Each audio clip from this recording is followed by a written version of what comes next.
Hello, मी Apurva. Hungry mind रेसिपीमध्ये तुमचं स्वागत आहे. आता सगळीकडे गणपती बाप्पा विराजमान झालेले आहेत, तर त्यांच्यासाठी मी अशी खास बेसनापासून मोदक बनवत आहे.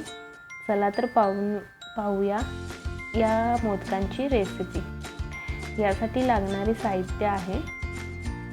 इथे मी 1 वाटी बेसन घेतलेलं आहे. त्यानंतर अर्धी वाटी दूध, थोडंसं खोबरं किसून घेतलेलं आहे आणि अर्धी वाटी साखर आणि इथे वेलचीची पूड घेतलेली आहे. तर सर्वप्रथम आपण गॅसवर कढई ठेवून घेणार आहोत. त्यामध्ये आपण 1 ते 2 चमचे तूप टाकून घ्यायचं आहे.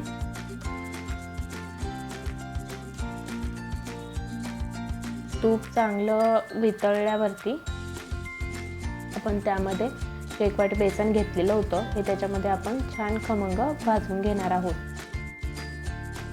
तर आता तुम्हाला प्रश्न पडला असेल, आपण हे बेसन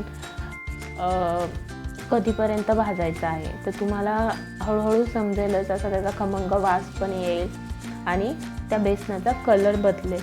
तोपर्यंत आपल्याला ते बेसन भाजायचं आहे. तुम्हाला वाटलं इथे आपल्याला अजून तुपाची गरज आहे, तर तुम्ही त्याच्यामध्ये 1-1.5 चमचा तूप अजून टाकू शकता आणि हे कंटिन्यू हलवत राहायचं आहे, नाहीतर खाली लागेल आणि तुमचं बेसन जळेल. आता तुम्ही बघू शकताय माझ्या बेसनाचा कलर किती छान झालेला आहे, चॉकलेटी. आता त्यामध्ये आपण इथे साखर टाकून घेणार आहोत.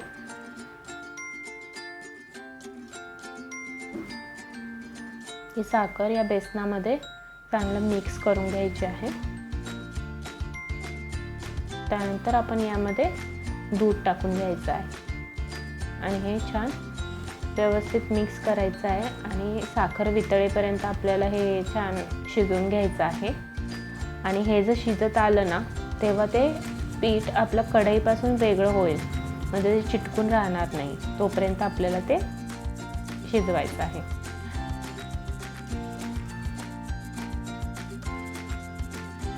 त्यानंतर त्यामध्ये थोडीशी वेलची पूड टाकून घ्यायची आणि आता हे आपलं मोदकाचं सारण तयार आहे.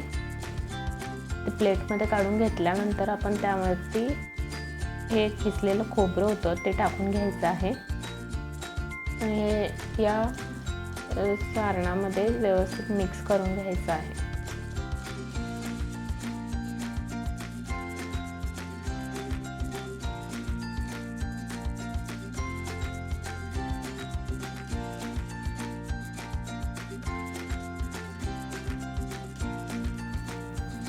आता आपण इथे मोदक बनवून घेऊया. इथे मी मोदकाचा साचा घेतलेला आहे. या साच्यामध्ये आपण व्यवस्थित हे सारण भरून घ्यायचं आहे.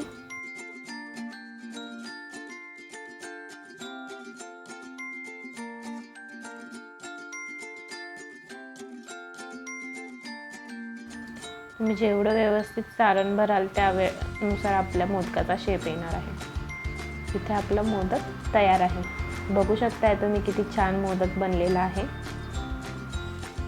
अशाच प्रकारे बाकीचे पण मोदक आपण बनवून घ्यायचे आहे. आता मी इथे दुसराही मोदक बनवलेला आहे, तुम्ही बघू शकता.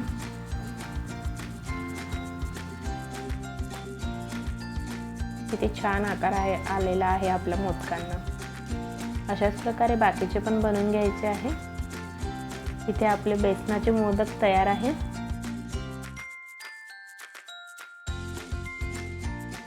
अशाच नवनवीन स्वादिष्ट आणि रुचकर रेसिपीज पाहण्यासाठी माझ्या हंग्री माइंड रेसिपीज या चॅनलला सबस्क्राईब करा आणि हा व्हिडिओ आवडला असेल तर लाईक करा.